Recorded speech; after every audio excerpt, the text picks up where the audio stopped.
Assalamualaikum warahmatullahi wabarakatuh. Jumpa lagi dengan saya Freddy Sudaryanto seperti biasa di kasus Jalan Jagak Subang pagi ini seperti biasa.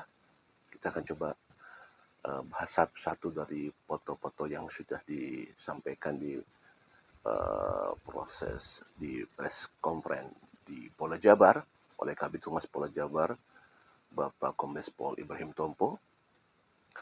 Kita akan coba ya, kalau sebenarnya ini sudah dibahas oleh youtuber-youtuber lain, tapi kita akan coba karena kan lain masakan lain koki gitu ya.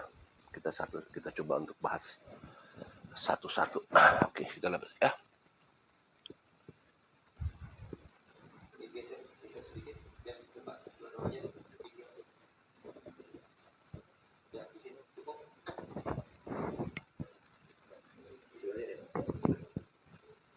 Silakan langsung nomor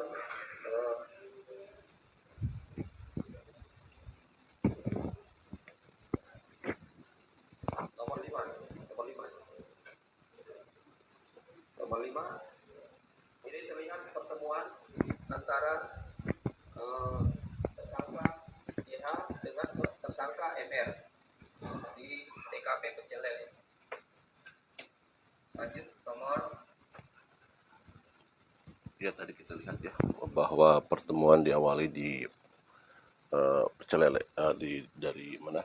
Dari warnet kemudian ke Pecel Lele. Kita tahu bahwa di Pecel Lele itu sempat ada komunikasi di sana dan Pak Yosep memberikan curhatan kepada saudara Ramdhanu dan dia bilang memberikan pelajaran kepada kedua almarhumah ya, entah ke siapa memberikan pelajarannya, apakah hanya kepada Ibu Tuti atau juga kepada Amelia, tapi yang jelas di sana ada yang lebih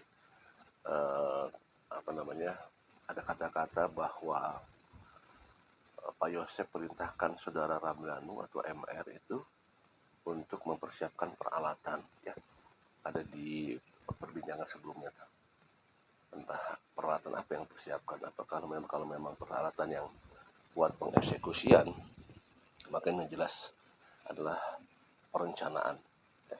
Kita lanjut kembali ya. 11.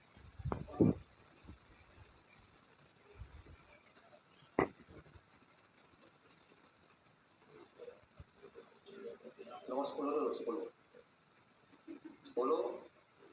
Ini para tersangka bertemu di dalam TKP dalam rumah. Tersangka YH, tersangka MR, tersangka A, dan tersangka AP. Oke, bahwa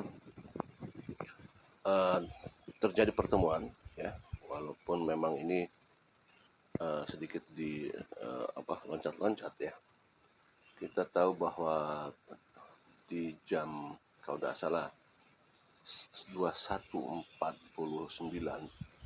atau 21.40 kalau tidak salah, itu mereka sampai di TKP Bapak Yosep ya bersama Ramdhanu, dan kita ketahui di proses rekonstruksi Ramdhanu tidak langsung masuk bersama Pak Yosep, tetapi masuk dulu ke halaman Ramdhanu dan menunggu di halaman karena motornya diparkir di halaman proses rekonstruksi.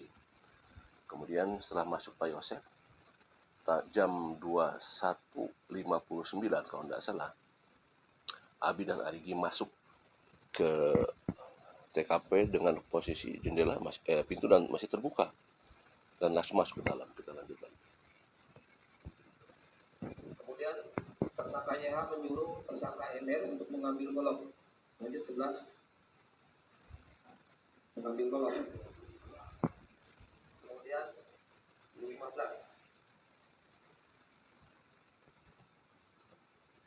Maaf, 14. Tersangka YH terlihat cekcok dengan korban yang disaksikan oleh 3 tersangka lain. Ya, berawal dari ada percekcokan ya, Ibu Tuti, almarhumah Ibu Tuti cekcok dengan Pak Yosep, entah apa yang dibicarakan di sana sehingga terjadi percekcokan. Tadi sempat kita juga menanyakan bahwa motifnya adalah masalah uang, terutama ada masalah jatah jatah yang diberikan oleh mereka kepada Pak Yosef mungkin tidak sebanding seperti itu ya. Artinya memang tidak ada kepuasan dari Pak Yosef untuk penerimaan jatah dari hasil. Kita lanjutkan kembali. Kemudian saat cekcok, tersangka AB lanjut 15. Tersangka AB membawa golok menuju kepada tersangka YH dan diterima oleh tersangka YH.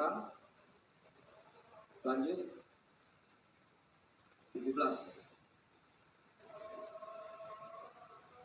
Terlihat di sini di adegannya tersangka YH membacok korban dan akhirnya korban jatuh di sofa.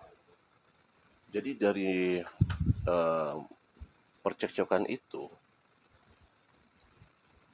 golok yang sudah disiapkan diberikan tadi ya oleh AP kepada saudara Pak Yosef, kepada Pak Yosef maksudnya, dan langsung dilayangkan kepada almarhumah Ibu Tuti sehingga tersungkur dan ke sofa.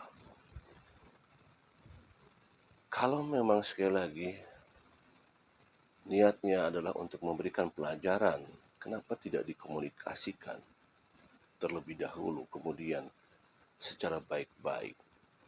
Dan pertanyaan lagi adalah kenapa Pak Yosef harus membawa Ramdhanu ke TKP, juga membawa Abi dan Arigi ke TKP juga? Ini jelas-jelas bahwa ada suatu perencanaan. Karena kalau hanya sekedar memberikan pelajaran, sebenarnya kalau memberikan pelajaran sebenarnya, kenapa tidak berdiskusi dengan anaknya juga yaitu Yoris? Ya, karena ya, kalau misalkan pembagiannya diseputar masalah sekolahan atau yayasan, karena mereka yang berkecimpung di sana adalah Ibu Tuti, Amelia, dan Yoris. Alangkah bijaknya jika misalkan Pak Yosef berdiskusi bareng dengan putranya yaitu Yoris. Apakah karena memang selama ini ada hubungan yang tidak baik, terutama Pak Yosef kita ketahui mempunyai istri muda. Apakah juga itu penyebab menjadikan bahwa Pak Yosef tidak mendapatkan jatah yang adil? Waktu di media pernah Yoris mengatakan bahwa penghasilan Yoris sekian, Ibu Tuti sekian, Amel sekian. Pada saat ditanya oleh wartawan, bagaimana dengan Pak Yosef? Pak Yosef tidak mendapatkan. Apa juga itu adalah sebagai penyebab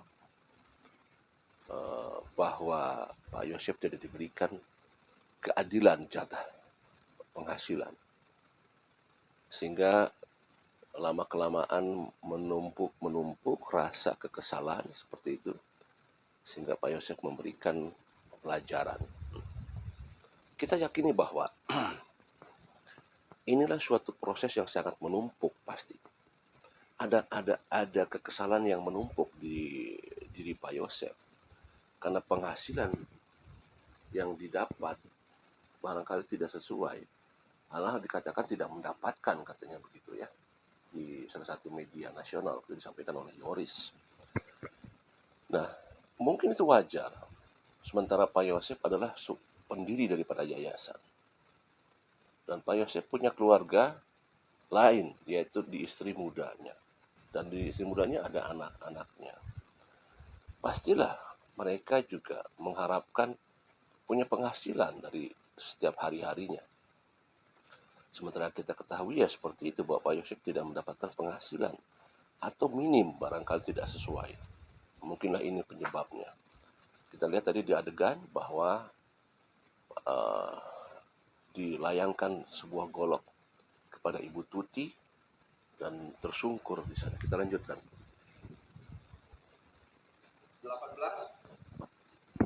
Ini kemudian tersangka YH masuk dalam kamar mengambil golok dan kemudian memukul korban kembali di sofa dengan menggunakan stick golok. Jadi setelah tersungkur dengan sebuah golok, kemudian diambil stick golf dan dihantamkan kembali. Ini sangat luar biasa. Setelah dilayangkan sebuah golok tersungkur di sofa, kemudian dilayangkan oleh stick golf. Artinya ada 2 kali ya hantaman benda dan dilakukan oleh seorang yang sama, yaitu Pak Yosef. Ya, ini kalau saya membayangkan ini luar biasa sadis sekali ya. Luar biasa sadis sekali. Lanjut 19 dan menyerahkan stick goloknya kepada tersangka MR. Kemudian menarik kaki korban ke bawah.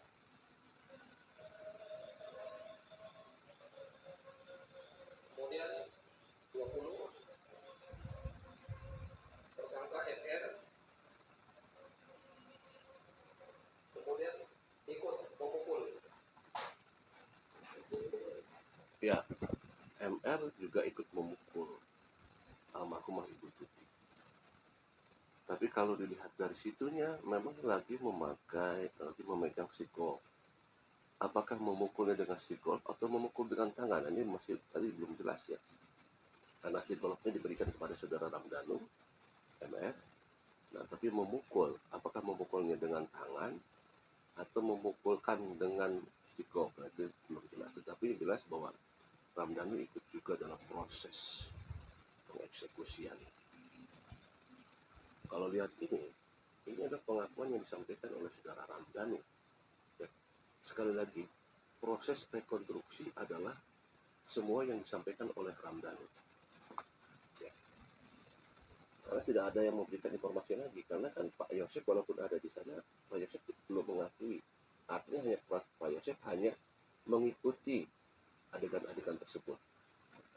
Pertanyaannya kenapa Pak Yosef tidak mengakui tetapi kok ikut? Ada alasannya, karena katanya Pak Yosef mau ikut karena pengen mengetahui apa yang dilakukan oleh saudara Ramdhanu, itu katanya. Nah, sekali lagi ini versinya Danu, dan di situ Danu juga ikut mengeksekusi dalam artian ikut memukul juga misalnya, ya, ikut memukul. Oke, kita lanjutkan lagi. Korban. Kemudian lanjut 21. Kemudian tersangka AP ikut membacok korban. Saudara AP ikut membacok korban.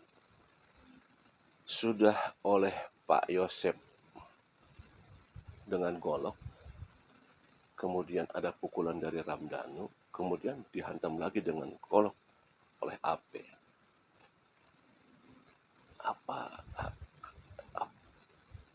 Kenapa harus sampai bertubi-tubi? Kenapa? Saya hanya membayangkan sekali lagi ya, jika memang ini benar ya, sekali lagi jika memang ini benar, ini sangat-sangat di luar peri kemanusiaan. Sudah jatuh tersungkur, ya, dengan hantaman Pak Yosef oleh golok, kemudian dihantam juga oleh Ramdhanu, dihantam lagi oleh AP. Makanya kita lihat di wajah kedua almarhumah begitu banyak robekan-robekan ya. Ada 1 atau 4 robekan kalau tidak salah. Saya lihat di wajah kedua almarhumah. Berarti kalau ada 2 kali bacokan dari 1 orang. Kalau 4 bacokan berarti 2 kali mereka membacok. Waduh, luar biasa. Saya tidak bisa membayangkan itu. 22 ini pada saat eksekusi Amel di dalam kamar, di mana tersangka AP memegang tangan kanan, tersangka MR memegang tangan kiri, kemudian tersangka A berdiri melihat. Kemudian lanjut 21, ini adegannya terlihat bahwa tersangka YH mengeksekusi korban Amel. Oke, kita lihat di adegan selanjutnya ya. Pada saat Amel almarhumah bangun dari tidur, kemudian dipegang oleh Arigi, Abi, dan Ramdhanu bertiga, ya.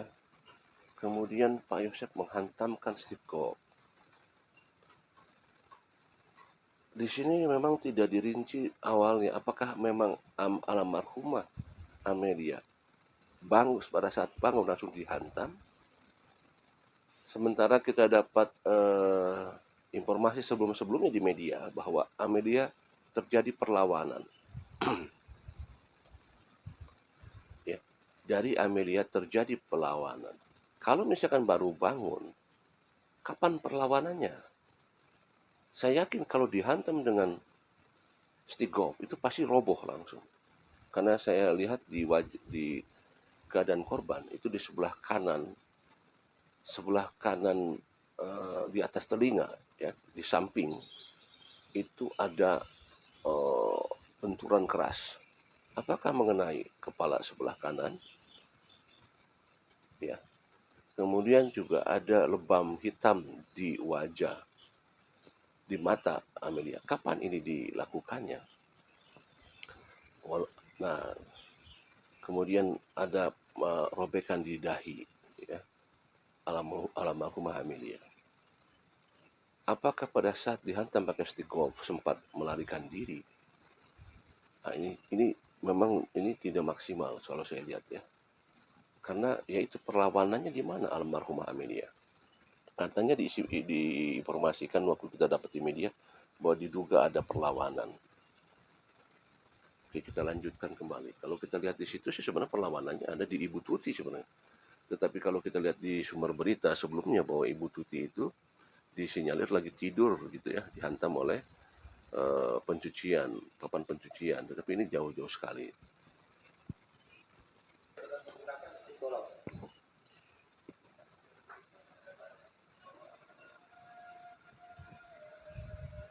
Lanjut.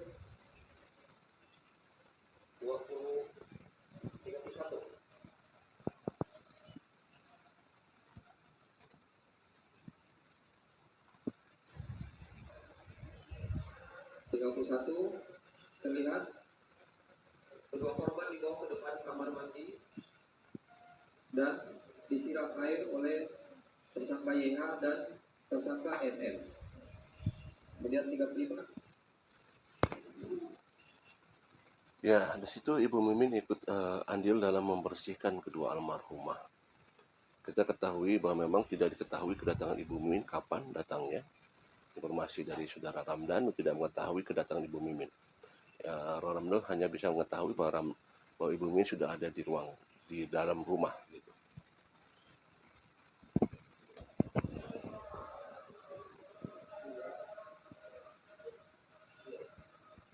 Ini para tersangka mengangkat korban ke arah pintu dan diletakkan dekat pintu. Kemudian 44.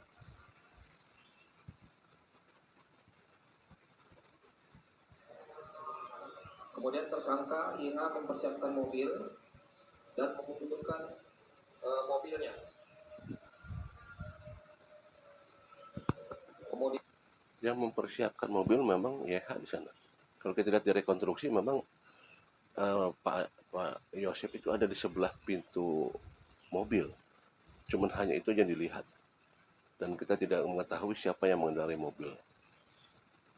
ya, kedua korban dibawa ke atas mobil tersebut. 44.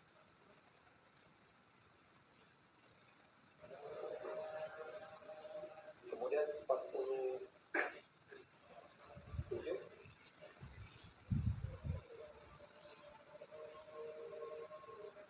Kemudian tersangka YH menyuruh saudara tersangka MR untuk membersihkan TKP dengan menyiramkan air ke darah-darah yang ada.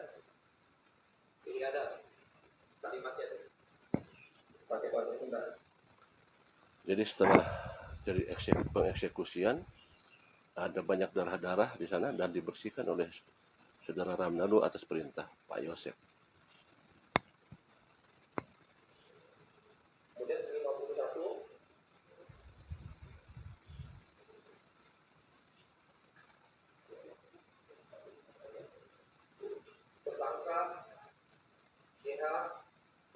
berpesan kepada tersangka MR.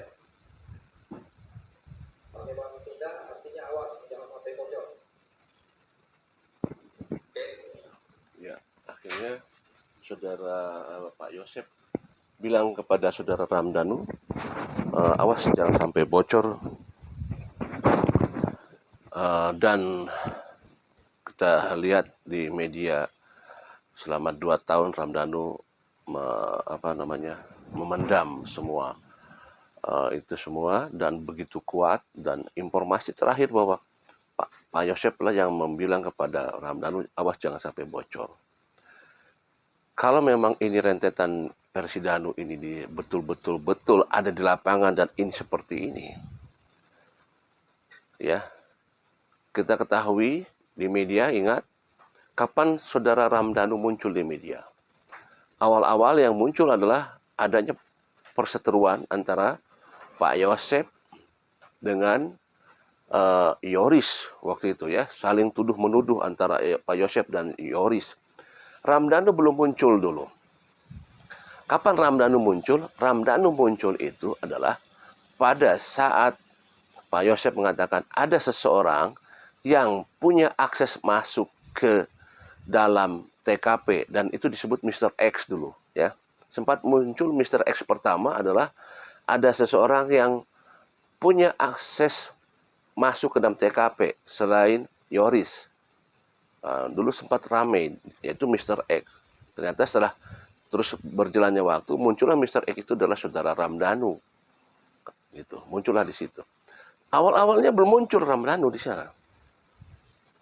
Nah, ini kalau kita lihat ada suatu proses semacam sandiwara, proses mereka-reka skenario, ya. Ada saling tuduh menuduh. Kemudian muncullah Ramdhanu. Nah, pada saat Ramdhanu muncul, mereka saling lempar-lemparan, dalam artian memberikan, oh si ini pelakunya, oh si ini begini, si ini begini, si ini begini. Artinya kalau begitu, padahal mereka tahu sama tahu, tetapi dibuatlah skenario seolah-olah mereka jadi musuh. Dan itu polanya adalah pola yang dibuat adalah saling melemparkan. Kesini-kesininya pola itu terus berjalan.